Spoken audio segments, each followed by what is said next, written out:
bring in our legal panel now for more on this. Pilar Prince is a trial attorney.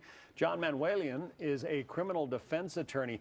First of all, I mean, it's not over yet. The prosecution is going to appeal this judge's decision. How long will that take? One of the problems, John, in trying to retry this case, if that's where they ever get to, is that many of the people who testified are now dead.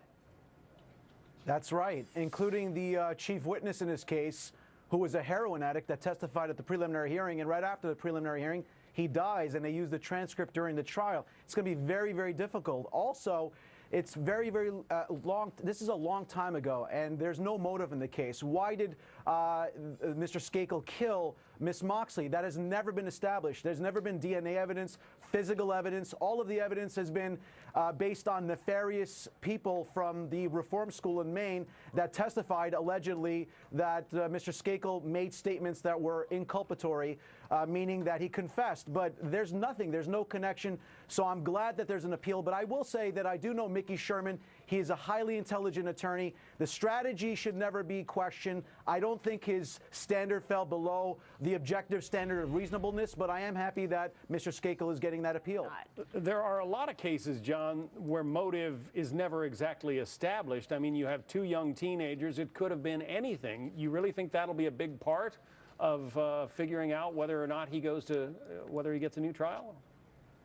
Although motive is not a consideration for the jury, motivation is not an element of the crime. It is something that the jury can consider. So if there was no motive to kill Miss Moxley, then that's something the juries could ask and say, well, why would he do that? And then you have that combined with these statements from all these nefarious people from the reform school, and it's just not enough. There's maybe a probability that he did it, but that's not enough. Under the law, it's got to be beyond a reasonable doubt, which is the highest level of certainty. And if that's not met, then Mr. Skakel has to be acquitted. Well, Greenwich. John, I want to start with you. You gain information, I would assume, by putting the children on the stand, but there's more to it than that. Why call the kids?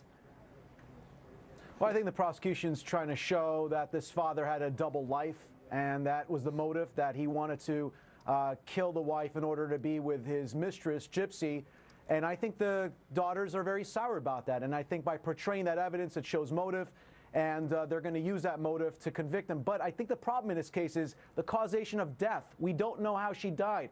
It could have been natural causes. It could have been by a heart condition that was exacerbated by taking too many pills.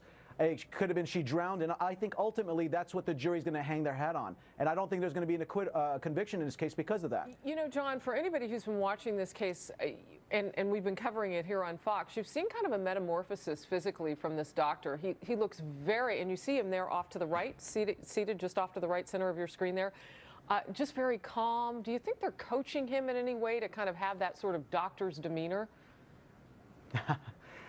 I don't like the word coaching. That has a sinister meaning to it. I think they probably told him to be professional, not to make facial reactions, because as you know, this doctor was very, very animated when he found his wife in the tub. He was yelling, he was screaming, he was making bizarre statements. So I think that's what the defense attorneys are trying to avoid, him making these odd types of gestures and behaviors. But I don't think they coached him. I just think they told him how to behave professionally as a part of this trial. Right, and the reason I ask that, of course, is it's very different to sit in court and then your kids come in and testify against you. You're going to have some sort of emotional reaction. We'll have to see how that plays out inside that courtroom in Utah today.